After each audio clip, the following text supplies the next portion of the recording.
Sa mabuting balita ngayon, sinabi ni Jesus at kung paanong itinaas ni Moises ang ahas doon sa ilang, gayon din naman, kailangang itaas ang anak ng tao upang ang sino mang sumampalataya sa kanya ay magkaroon ng buhay na walang hanggan. Ito ay isang malalim na larawan mula sa lumang tipan.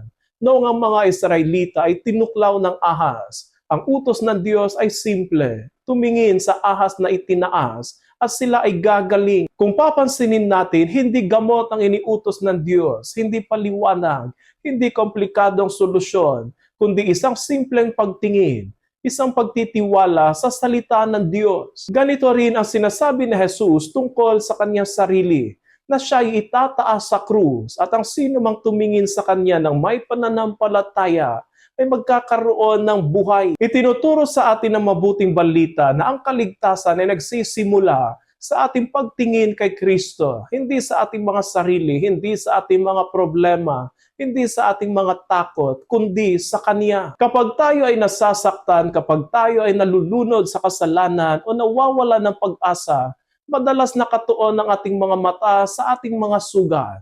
Ngunit ngayon, ang paanyaya ni Jesus ay tumingin tayo sa Kanya sapagkat sa krus naroon ang lunas, hindi dahil naiintindihan natin ang lahat, kundi dahil siya ang nagliligtas. Ang pananampalataya ay hindi komplikado. Ito ay simpleng pagtingin at pagtitiwala kay Kristo.